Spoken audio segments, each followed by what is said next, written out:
This is the Dzogchen Lama Jigme Gyatso of the Buddha Joy Meditation School. For multiple decades, I've spent about 8 hours a day, almost every day, studying, practicing, mastering, and reverse engineering the teachings and techniques of each school of meditation so that you would not have to.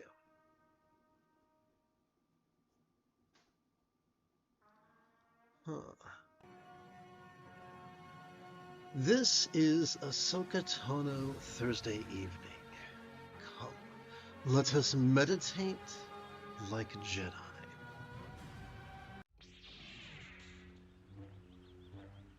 During this live stream, the outline of this live stream has 4 bits, not unlike a tomato and lettuce sandwich. Let's see here. We open and close with passive contemplations of change and compassion. That's the bread. We get to play with meditations of clarity and bliss. That's the tomato and the lettuce.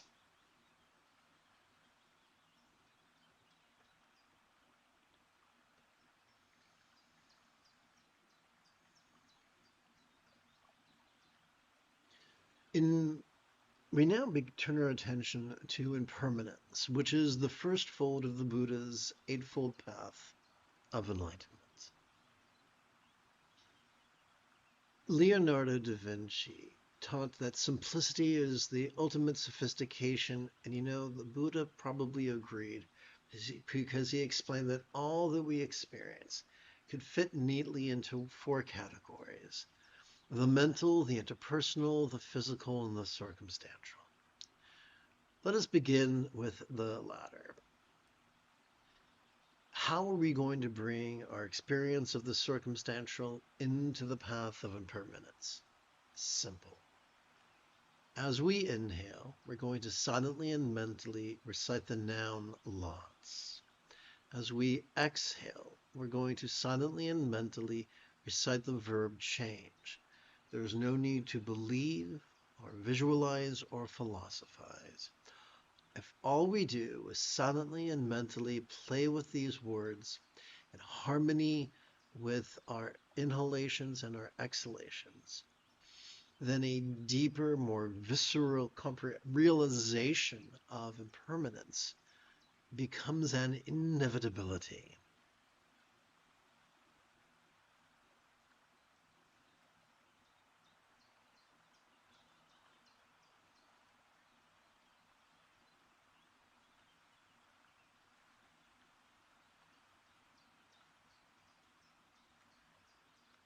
We turn our attention to the physical, silently and mentally reciting the noun forms and the verb change.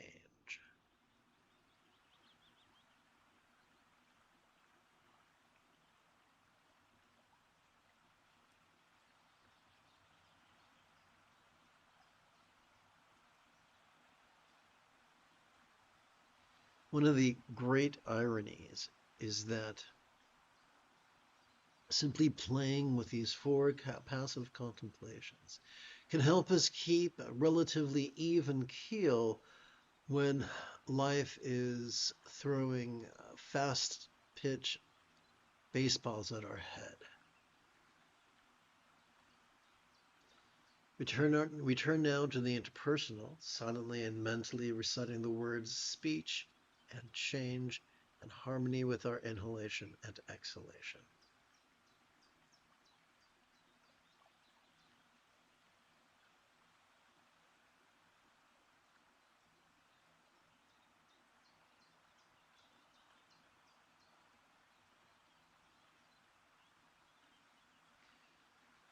Fourthly, we direct our attention to the mental, silently and mentally reciting the words minds and change in harmony with our inhalations and exhalations.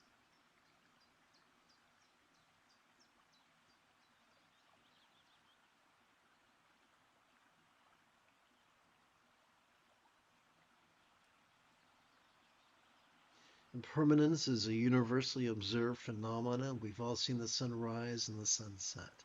In virtually every philosophical or religious system, there is at least one, if not many, references to impermanence. So regardless of one's background, most people are comfortable with the idea of change, at least theoretically. Mindfulness and meditation are the seventh and eighth folds of the Buddha's Eightfold Path. But why practice it?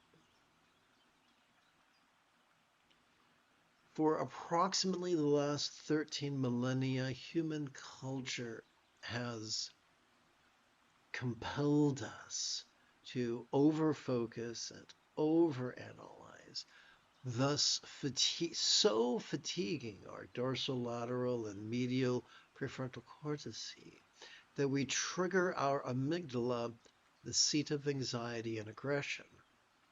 However, simply by cooperating with the core of our autonomic nervous system, which is essentially just our spinal cord, we can so calm that anxiety and aggression that we also gently stimulate our empathy, whose seat is the anterior cingulate gyrus. Sounds great. Sign me up. How do we do that? Let us begin. It's a two-step process. We'll begin with mindfulness. Every time we inhale, whether we know it or not, we have evolved to automatically access the middle bit of our spinal cord, which functions as the core of our sympathetic nervous system. It has evolved to help us to vulnerably, passively, viscerally, randomly, and fleetingly notice all mind's antics of perception, emotion, intention, cognition, recollection, and imagination. All of them.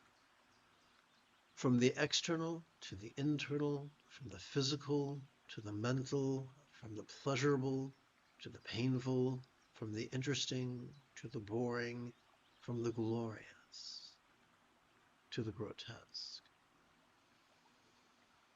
But what do we do with all that stuff?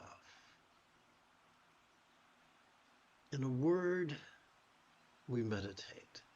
You see, every time we exhale, whether we do know it or not, we've evolved to automatically access both the tippy top and the very bottom of that same spinal cord.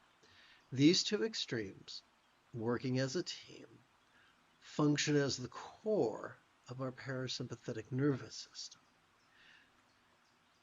which has evolved to help us to physically relax and mentally release during each exhalation to such a degree that that which we noticed during our previous inhalation could fleetingly feel less stressful, less permanent, less defining, and even as non-graspable as a vast empty void. Those who are rigid tend to take a literalist view of no self. They wind up confusing a bunch of people. But those who are flexible understand that no self is simply a figure of speech. Think of it this way. As we relax into our exhalation, whatever we noticed, whatever labeling or identity we noticed during our previous inhalation could fleetingly feel less stressful, less permanent, less defining, and even as non-graspable as a vast empty void. Those same people who are literal, take a literal view of no self, also take a literal view of emptiness and find themselves quite perplexed. That confusion melts when we treat emptiness like another figure of speech. Consider this the word as, repeated twice, inferring that we're dealing with a simile. A simile is only as effective as it is relatable. So we have to ask the question, what is a real-world example of a non-graspable vast empty void? How about the illusion of the infinite azure sky on a bright and beautiful cloudless morn? Although it could look tantalizing to the eye, it could feel non-graspable to the hand. If we took a blanket, put it on the grass, and laid on our back, gazing up at the blue sky in the morning, and we reached up with fingers splayed, we clutched at the sky, we brought the fingers back to our face and opened up our hands, we wouldn't find the sky. Literally, our experience of the sky is that of being non-graspable. So there's no great spiritual truth here. It's just a figure of speech. And so the idea of no self and emptiness are just metaphors used to describe the fleeting experience latent within each exhalation. The problem is it's a fleeting experience. And by the time we breathe in again, it changes. In view of the impermanence of no self and emptiness, we could wind up asking ourselves the question, what's the point of this exercise if that which we experience is fleeting and evanescent and temporary? Simple. What if enlightenment was simply mastering the Buddha's Eightfold Path? And what if the dynamo that drives the path was simply noticing and relaxing in harmony with our breathing, doing this perhaps once every 12 hours or so? And what if doing so was the key to causing us to effortlessly master the remaining 6 folds of the path in as little as 7 days? For example, the more we practice mindfulness and meditation, the more our choices, utterances, and deeds could flow, not from contrived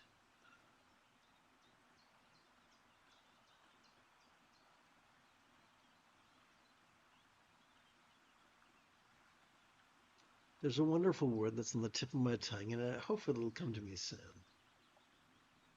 But not from contrived planning, and not from wild scatteredness, but instead from love's deeply centered spontaneity, which is known by many names, including right effort, or effortless effort, or wu wei, or doing without doing, or being in the zone, or going with the flow, or expedient means. This 6th fold of the path is an involuntary byproduct of simply cooperating with our autonomic nervous system.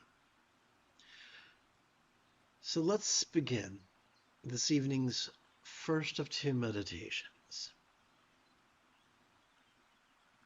We're going to play with our energy, not because energy is mystical or magical, but just because it supports our body. Lama Kyeno is a Tibetan phrase that could be translated as teacher come to this crown. And all we're doing is using the tip of our left index finger to support the lower knuckle of our right index finger, palms up in our lap. It's just that simple.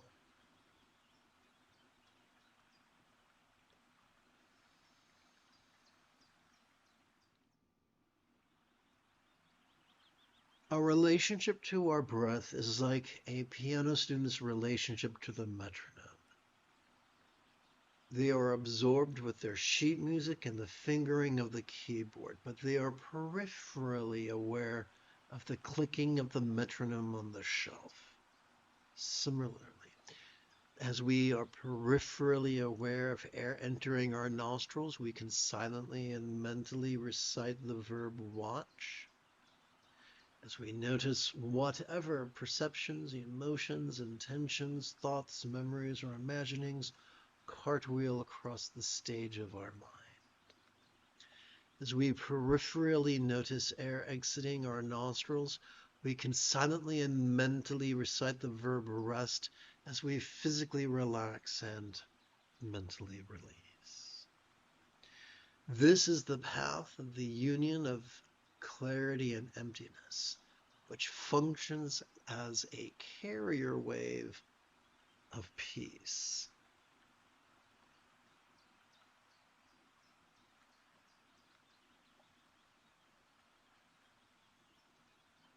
The moment you have a specific question about Buddhist philosophy or meditation, do not hesitate to type your question in great detail in the chat window, for I tend to check for questions about once every 13 minutes or so.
As we see this, hit the right button. Okay. As we relax into our exhalation, whatever aversion or boredom we noticed during our previous inhalation could feel as if it was melting into the simplicity of just a feeling.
Let us energetically switch gears and gently invite our real or imagined subtle energies to coalesce at our chest by using the tip of our left middle finger to support the lower knuckle or the first knuckle of our right middle finger, palms up in our lap.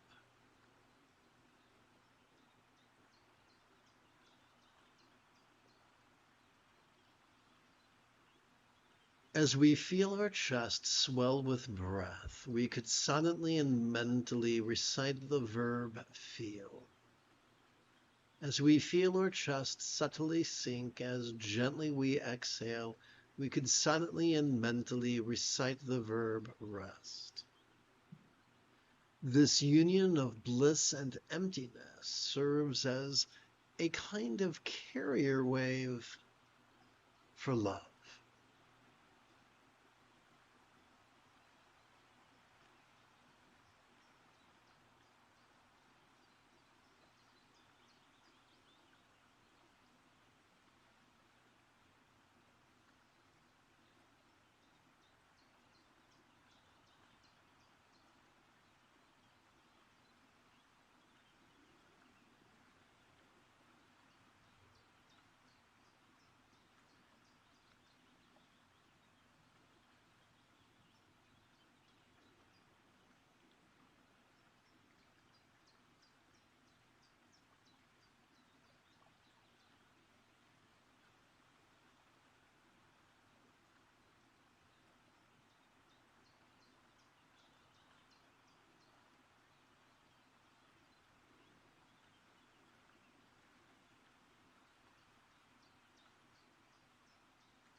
Let us bring our personal needs and desires into the path of universal love.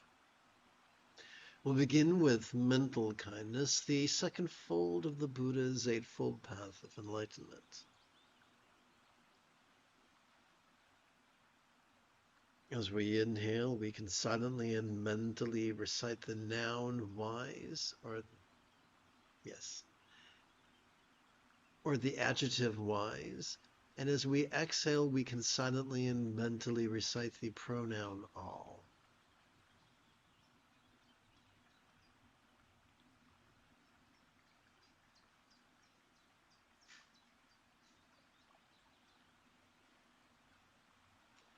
I should probably explain that.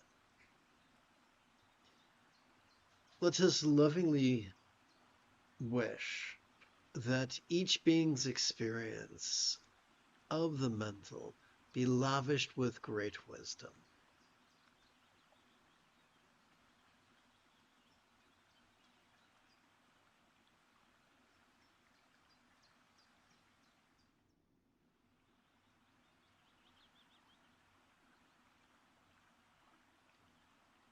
We come to the third fold of the Buddha's Eightfold Path. Let us lovingly wish that each being's experience of the interpersonal be profoundly loving, as during each inhalation we silently and mentally recite the adjective love, and during each exhalation we recite the pronoun all. I should mention that we are reciting them silently and mentally.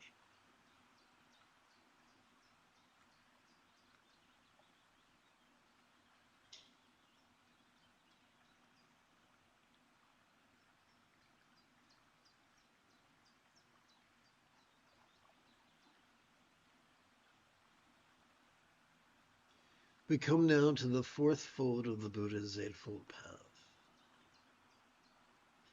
Let us lovingly wish that each being's experience of the physical be lavished with great health. During each inhalation, may we silently and mentally recite the adjective health, and during each exhalation, may we silently and mentally recite the pronoun all.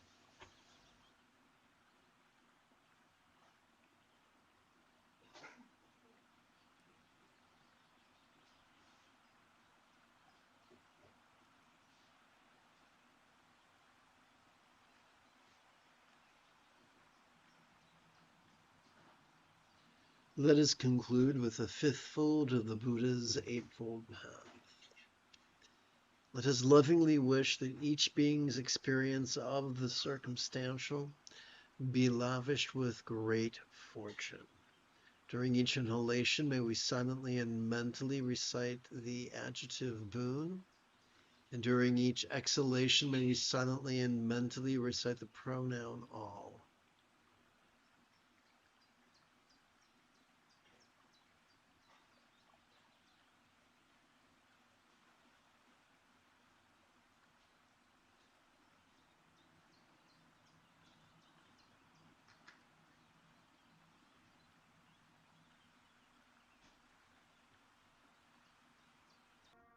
You have taken your first step into a much larger world.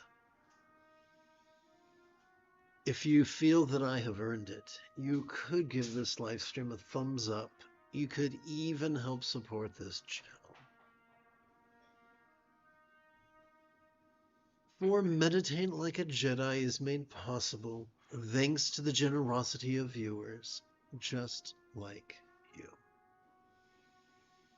In approximately 11 hours, I would very much like to return to lead tomorrow's dawn group practice of meditating like a Jedi. And if you are as geeky as me, may the Force be with you always.